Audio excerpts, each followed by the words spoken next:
Yesterday, I was talking to a friend who manages logistics for a mid-sized aerospace component manufacturer. He's an engineer, not a social scientist. We were discussing one of his newest hires, fresh out of an elite university program.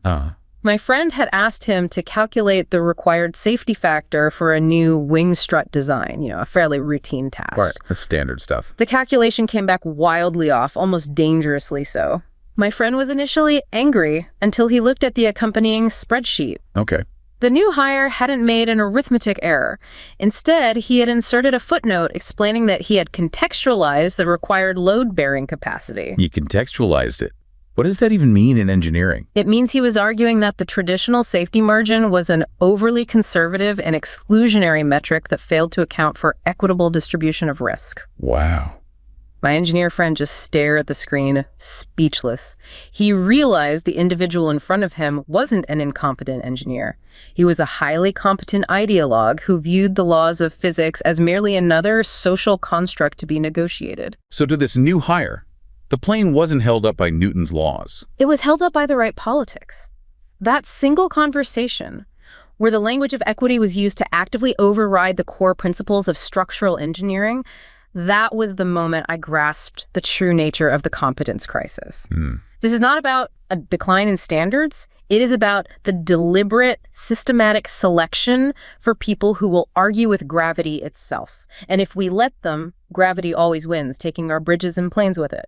That story, it really packs a genuine visceral punch. It does. And for you, whether you're driving over a bridge or flying on a plane, that realization that someone is actively negotiating with physics is profoundly alarming.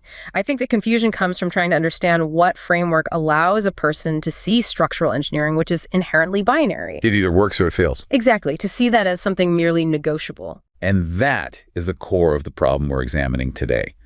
What we're trying to figure out in this deep dive is the true, profound cost when ideological mandates override the objective, non-negotiable principles of science, engineering, and institutional integrity. It's not just about a few bad hires, then. No, it's about a systemic intellectual infection. Okay, let's unpack this, because the information we've gathered suggests that this competence crisis isn't a single isolated problem. It feels more like a cascade failure. Where does this analysis take us? It leads us to three interlocking crises that really structure this conversation. Okay. First, you have the tangible collapse of technical competence in critical sectors aerospace.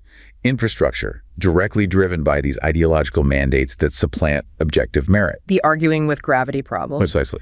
Second, we see the systemic depletion of intellectual and civilizational capital when meritocracy is replaced by adverse selection and this rapid growth of non-productive administrative bloat in elite institutions. And the third piece. And finally, there's the devastating sociological toll. The resulting cultural disorientation and political loneliness felt by the institutional watchmen, the rationalists who are betrayed by the very organizations they relied upon to uphold objective truth. Wow. So we're moving from physical safety to economic capacity all the way to psychological breakdown. That's the structure of the problem, yes. I want to start with that tangible collapse, because that's the one that translates immediately from an academic concept to your immediate personal safety. We were seeing a gradual decline for years, what was termed a civilizational stealth tax. What exactly did that look like before things started physically breaking? Well, the stealth tax was this quiet, almost imperceptible draining of vigor. Right. You'd see it in the stagnation of foundational high-risk scientific research. Or, the ubiquity of perpetually buggy software that never quite worked right. Always need another patch, another update. Exactly. And you saw it in the creeping decay of municipal services, the slow bureaucratic processes, the potholes that never get fixed, the trains that are constantly delayed. It was stagnation, a slow dimming of civilizational efficacy. That's a perfect way to put it. And now we are out of the stealth phase and into what the sources are calling the explicit phase. Right, where the bill is coming due in physical collapse and blood. That's a heavy phrase. It is, because the consequences are no longer abstract or just irritating. They are structural, and they are fatal. When engineering schools lower their admission and graduation standards in the name of equity, they are systematically ensuring that the next generation of engineers lacks the core mathematical rigor. Or the spatial or quantitative reasoning they need to validate complex safety margins. Precisely. And when training standards are diluted in medicine, that translates directly to misdiagnoses, missymptoms, surgical errors. We are seeing a direct causal link between the lowering of required objective capacity and the rise of physical failure. So if you compromise the technical inputs, the training standards, the eventual mechanical outputs will necessarily fail. This is perfectly captured by that anecdote about Elias, the senior aerospace engineer. Walk us through his experience. Elias was a watchman in a very literal sense. He spent over 3 decades building planes and satellites at a major U.S. aerospace firm, operating purely on the principle of physics first. He'd seen it all. He'd seen the culture change dramatically, watching the focus shift from optimizing for physical reality to optimizing for internal politics. His breaking point, though, it occurred during a critical design review for a new satellite component. A component that was literally going to be jettisoned into space. Exactly. And what was the specific complication that stalled the review? It wasn't a technical problem, was it? No, it wasn't a material fatigue analysis or a thermal issue. The review was administratively stalled because the lead technical oversight role had been mandated for an individual based entirely on their status as a member of an underrepresented group. Okay, but what was the practical problem with that? The problem was that this individual simply did not possess the high-level systems, integration, and complex simulation experience required to interpret the data correctly. They were there to fulfill a mandate, not to solve a problem. And Elias, as the senior voice in the room, he tried to sound the alarm. He did. He tried to raise a red flag, citing a crucial historical failure from decades past. An incident he had personally lived through, where a seemingly minor systemic calculation error led directly to a catastrophic failure and loss of life. He used it as an objective lesson. This is why we can't compromise on technical rigor. But the institutional response was not to reevaluate the technical capacity of the lead. No. He was rebuked by HR for being an impediment to organizational change and for creating a hostile work environment. It was unbelievable. It wasn't about the safety of the satellite. It was about the smooth administration of the internal mandate. The organization effectively told him that his 3 decades of experience and his commitment to non-negotiable physical laws were now a liability. They made his competence political. They didn't need to fire him. They ejected him emotionally and professionally.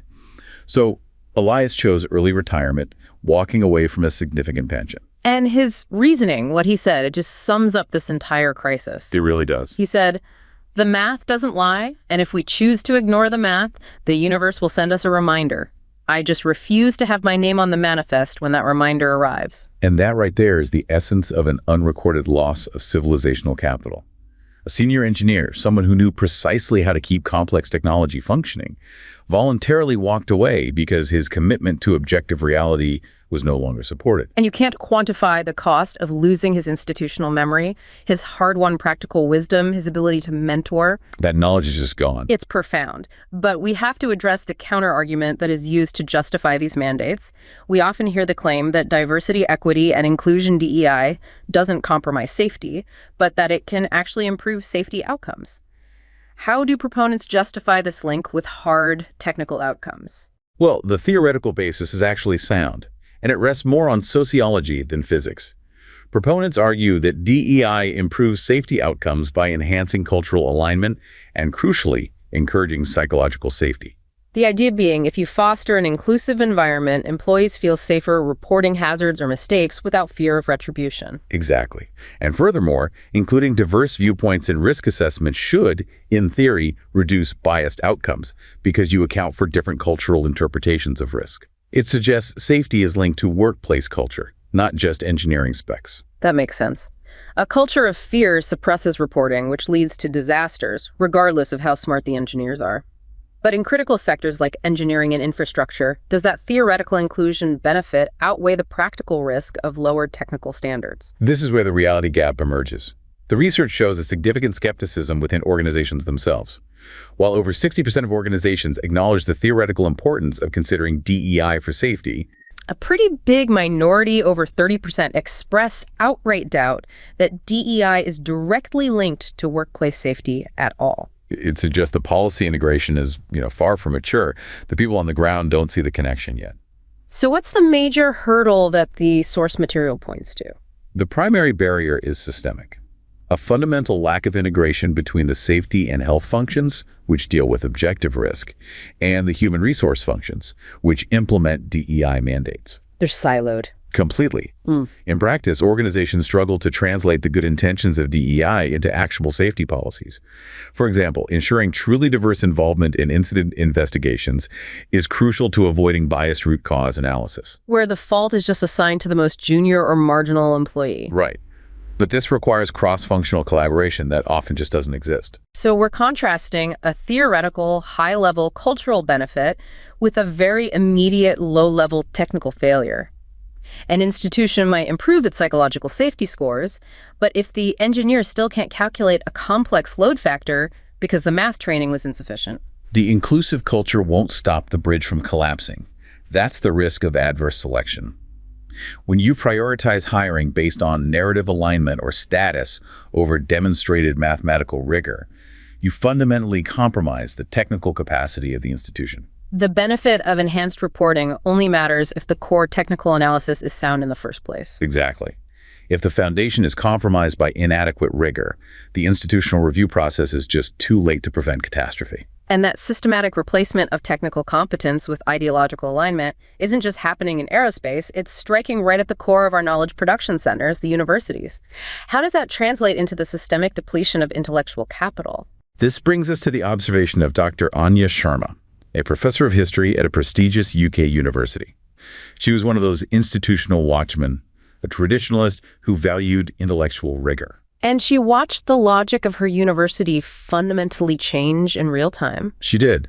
She realized that meritocratic principles, hiring the most intellectually capable people to teach and research, were being systematically swapped for an applicant's narrative alignment with the institution's stated values. So the university stopped optimizing for creating and disseminating complex knowledge and started optimizing for something else entirely. Compliance and messaging. That's precisely right. Her frustration was compounded by what she termed administrative bloat. She observed a massive growth in new, highly paid roles: diversity deans, compliance officers, communication specialists. And these roles, they're consuming significant portions of the university budget. But their function is entirely procedural and managerial. They don't create new knowledge, they don't teach foundational history or physics, and they certainly don't solve hard external problems. Meanwhile, the actual knowledge-creating tenured faculty pool was shrinking and becoming increasingly burdened by all this administrative overhead. Yes. The institution is spending its intellectual inheritance on management structure, not on its core function. She used a very powerful analogy for this, didn't she? She referred to it as an inverted Gresham's law. The classic economic law states that bad money drives out good money in currency circulation. And in the university. She observed that the bad money is driving out the good money. Intellectual inheritance, the core capacity for disinterested analysis and high-level problem solving, is being spent on moral preening and compliance infrastructure. What's a tangible example of that displacement? What specific intellectual inheritance is being spent? It's the ability to sustain foundational, slow-moving work. For instance, universities need people who are paid to sit and think about complex, centuries-long historical shifts, or who are conducting pure theoretical physics that may not yield a tangible product for 50 years. Yeah. When the budget is instead directed towards hiring 3 new highly paid diversity deans whose primary function is organizational management and compliance, those resources are just unavailable for the core mission.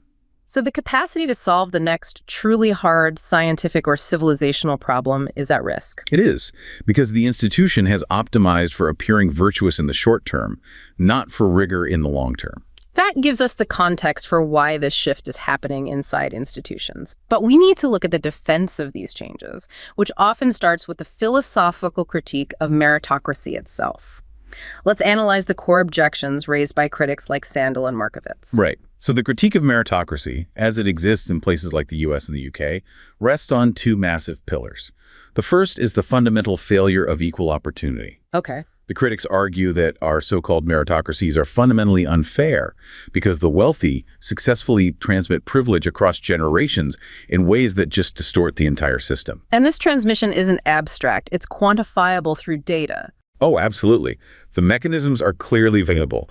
Assortative mating, where highly educated people marry other highly educated people, creates these incredibly advantageous family circumstances. Yeah. They invest in better schools, intensive tutoring. The data is pretty stark, isn't it? It's astounding. Students from the top 5% of earning families, Those earning over $200,000 annually score an astounding 388 points higher on the SAT than students from the bottom 20%.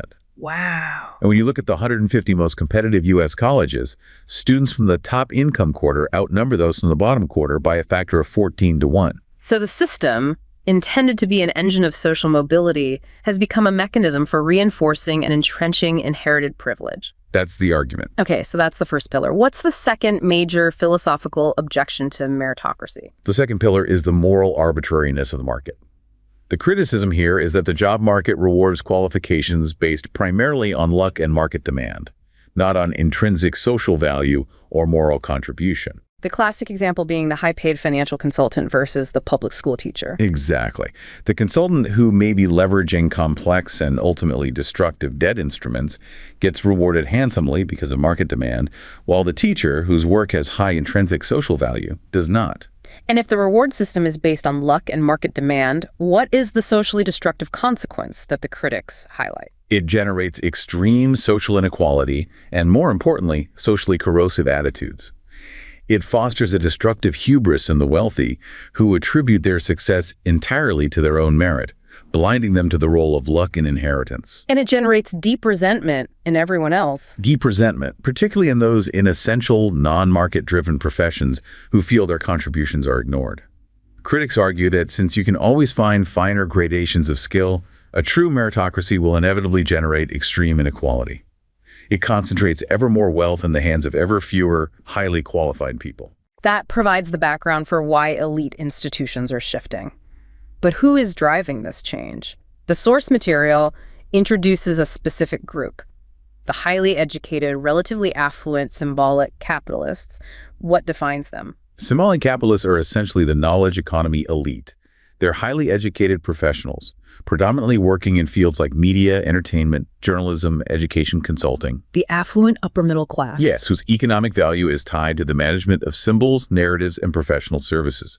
They are also the group overwhelmingly driving this awakening discourse, identifying as anti-racist, feminist, progressives. Positioning themselves as allies to marginalized groups. Right. But how does this elite class, which critiques systemic inequality, use social justice discourse to its own benefit? That feels like a contradiction. Well, it works as an obscuring benefit. By focusing intense scrutiny on the extreme top, the millionaires and billionaires, this elite class diverts attention from the fact that they themselves are primary beneficiaries of the systemic inequalities they critique. So they can distinguish themselves from the working class and the traditional capitalist class by appealing to social justice. Exactly. By critiquing the 1%, the symbolic capitalists, the upper middle class, exempt themselves from the scrutiny required to understand rising inequality. So they gain moral capital by seeming to fight a system they simultaneously benefit from. And this leads to a dangerous justification for exclusion of other groups. Yes, the justifying exclusion. The prevailing social justice narrative can be used to label those who are economically or culturally struggling, the working class, the middle class, often in rural or non-coastal areas, as ideologically incorrect. Backward, racist, or sexist. Right. The narrative suggests that if these groups are suffering job losses or cultural displacement, they are either politically or morally culpable because they believe the wrong things. And this allows the symbolic capitalist class to maintain its status and justify the growing gaps between themselves and the average American. So that suggests the awakening is more of a performance of class distinction than a fundamental societal revolution. When we look at the empirical data, what is its actual lifespan? Is this a permanent feature of our society? Well, the empirical evidence suggests the recent awakening is largely superficial and may already be winding down. It is largely orthogonal, meaning it operates on a separate, non-connecting track to deeper, long-term liberalizing trends in society. What do you mean by that? For instance, the major rise in media focus on prejudice and discrimination across dozens of outlets, which began around 2010. It peaked with high coverage and has since been observed to be declining. Other track trends, like campus unrest, also peaked around the same time. So the profound shift isn't in broad public attitudes about core values. It's primarily a phenomenon of concentrated media coverage and specific institutional posturing within elite spaces. Precisely. The main lasting organizational change is often the creation of new roles, the expansion of the DEI apparatus, which helps companies and institutions conspicuously demonstrate their magnanimity and moral alignment. which allows the symbolic capitalist to operate business as usual, requiring no personal sacrifice. No fundamental structural change from the beneficiaries themselves. The key lesson is that the cultural and economic gaps grow bigger because the elite shift much faster, adopting a militant ideological posture that the broader public does not. When institutions prioritize that kind of ideological posturing and optics over objective truth, there's a profound sociological toll. It creates a vacuum of trust for the people who still believe in objective reality, the institutional watchmen. This is where the story of Mark, the civil servant, comes in. Mark's story is heartbreaking because he was the institutional immune system personified. He dedicated over 2 decades to infrastructure oversight in a major Western city. He saw himself as a quiet guardian against corner-cutting and corruption. Absolutely. His professional identity was built around ensuring that objective, non-negotiable reality, the physics of bridges and roads, was respected, because if it wasn't, people would die. But the politics made that dedication impossible. What was the critical failure, he discovered? Mark filed a comprehensive, meticulous 80-page report detailing the catastrophic risk associated with a major bridge pylon. He found that a contractor, one specifically chosen because of their alignment with political goals. A social impact-aligned firm. Yes. He found they had used substandard materials and compromised the foundational concrete mix. The failure was a ticking time bomb built into the city's critical infrastructure. And when he presented his finding, what was the response from his superiors? It was immediate political minimization. His direct supervisor tried to minimize the report's urgency, focusing instead on the internal risk management of the report itself. But the final betrayal came from the department head. Who told him they needed to demonstrate partnership, not adversarial oversight, asking him to think about the optics? Yes, the directive was clear.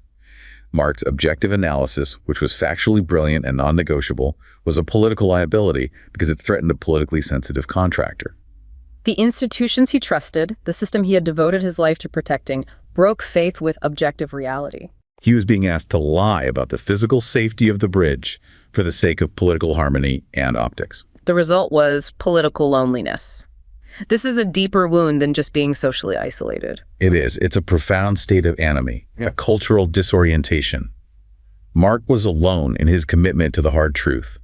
He knew precisely how the bridge would fail, but his professional competence had been redefined as a political hindrance. He felt like the last rational person left in an institution that had chosen illusion over survival. And that is the definition of institutional betrayal, when the organization you trust abandons its core mission for political expediency. Let's discuss this concept of political loneliness and how people seek to fill that void, because the data we have here is really counterintuitive. We assume civic engagement cures loneliness, but the data on political volunteers suggests the opposite. It's a remarkable finding. People who volunteer in politics actually register loneliness scores higher than the national average. That's the one major exception to the rule. It is.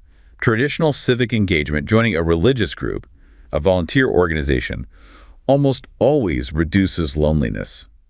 Political activity, particularly intense ideological engagement, seems to be compensatory, not communal. So if I'm a lonely young adult, I'm significantly more likely to jump into political volunteering than into neighborhood cleanup. Statistically, yes. Socially active yet lonely young adults are 7 times more likely to volunteer in politics than their socially active, non-lonely peers. Wow. The data strongly suggests that the emotional, tribal, and belonging needs that are unmet communally or familially are being aggressively compensated for through ideological association. Ideology becomes the replacement community. How else does this show up in their lives? Well, these political joiners derive a strong sense of community from their ideology. 87% report this, compared to only 63% of ordinary Americans. They also rely significantly more heavily on social media to construct and maintain this sense of community. And there's a difference in family orientation, too. A marked difference. They're less reliant on family for help or financial needs compared to the average American. The structure is clear. When the traditional communal and familial ties that historically defined identity weaken, intense, often polarized, ideological associations take precedence. This feeds into the concept of the politics of loneliness as a deep existential reservoir for political ideology. It's the existential dimension. Loneliness anxiety is a core human driver, a deep need for belonging, and it can be expertly manipulated ideologically. And when this anxiety manifests, it pushes people towards certain kinds of movements. It does. It pushes people towards movements seeking vertical power statism, sovereignty, a desire for strong central authority. You see this in movements like Brexit's taking back control, or it can manifest in intense horizontal transnational networks built around shared ideological identities. In both cases, the political project is a way to overcome the individual's profound sense of solitude. And this all ties back to the institutional betrayal Mark felt. When the watchmen walk away and the people on the outside see that the institutions are lying about objective reality, it fuels a broader populist reaction. It's the direct cause.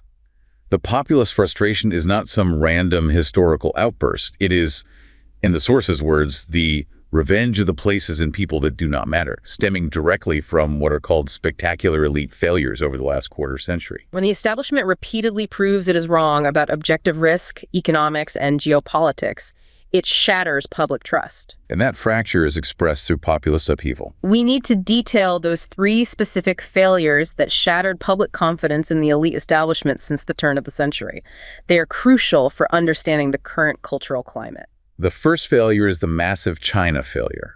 The elite consensus among political, academic, and business leaders in the West, particularly in the U.S., was driven by, well, political naivete and economic determinism. The idea was that by letting China into the World Trade Organization and integrating it economically, political reform and democracy would naturally follow. They banked on economics dictating political change.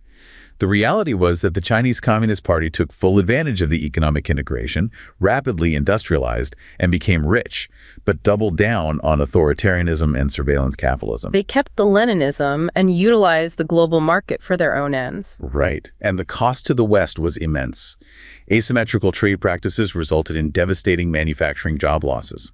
For Canada alone, estimates suggest 150,000 to 170,000 jobs were lost between 2001 and 2011. And now Western nations are scrambling to de-risk and correct 20 years of strategic policy mistakes. And the COVID-19 pandemic further exposed this failure, demonstrating how the CCP suppression of information led to global costs that far outstripped any trade benefit. The second massive failure was the Iraq quagmire. This was a failure of intelligence, judgment, and hubris. It was a failure of faulty universalism. The global war on terrorism, and specifically the invasion of Iraq, was driven by a powerful but flawed idealism, the belief that the values of freedom and liberty were universally applicable and desired. The idea that Western intervention could quickly remake societies in its own image. And the cost was astronomical. Trillions of dollars spent, countless lives lost, and the generation of regional instability that continues to this day. The significant long-term political impact was the opportunity cost. A lost decade of political attention. Yes, a lost decade consumed by the failed war effort, superseding progress on crucial domestic issues like infrastructure, healthcare, and economic stability.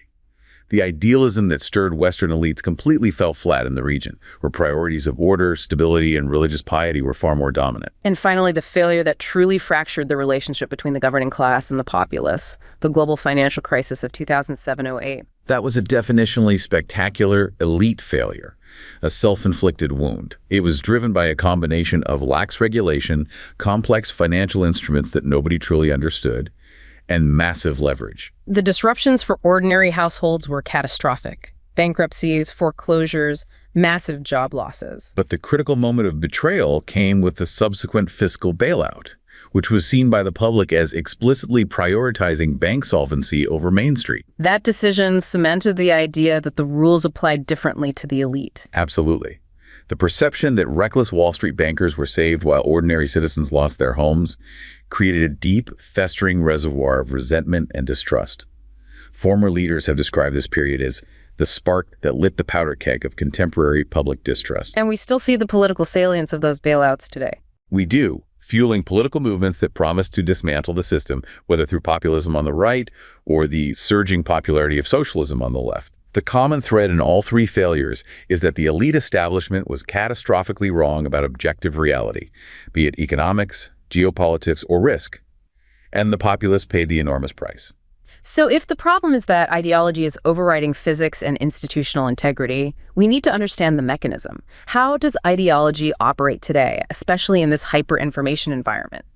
Let's step back and look at the academic study of ideology, specifically the work of Michael Frieden. Frieden's morphological school of ideology analysis aims to be purely diagnostic and historical. This is crucial. It's not trying to critique or prescribe, it's trying to map and analyze the conceptual frameworks, the mental architecture that people use to make sense of society. So it studies the thinking that is, not the thinking that should be. It's a commitment to intellectual realism. Instead of studying what political leaders say they believe in speeches, we study the actual mental toolkits people use to interpret the news. But one of the most pressing future challenges is moving beyond abstract ideas to a complex cluster of practices. Yes, we have to figure out how ideology filters from thinking into behavior, how it embeds itself in the structures we build and the routines we follow. This means broadening the definition of the language of ideology beyond mere words. If it's not just words, how does ideology express itself through this non-verbal performativity in the modern world? It's everywhere, embedded in our routines and procedures. For example, look at architecture. The modern, hyper-minimalist, open-plan office designed to promote radical transparency. And discourage status hierarchies. Right. It's a profound statement of a specific anti-traditionalist ideological worldview. Compare that to the heavily segmented private hierarchical office structures of the mid-20th century. Or public rights and institutional dress codes. Exactly. The uniform emphasis on casual, expensive comfort among the symbolic capitalist class is a nonverbal expression of their values, distinguishing them from both the working class and the formal elite. Ideology percolates into our social reality well beyond formal communication. This is fundamental because our current information environment, the relentless flow of data, is fundamentally changing how quickly ideology is internalized and how superficial it becomes. Let's talk about information overload. Well, the relentless barrage of information we face daily, through social media, cable news, personalized feeds, it creates a genuine cognitive crisis. It leads to profound cognitive fatigue and decision paralysis. Our brains just can't retain a comprehensive view of everything. No, we need compression mechanisms to keep our mental pictures of the world coherent. We're forced to filter. And the way we solve that overload is by choosing a preferred drama, a simulated reality. Precisely.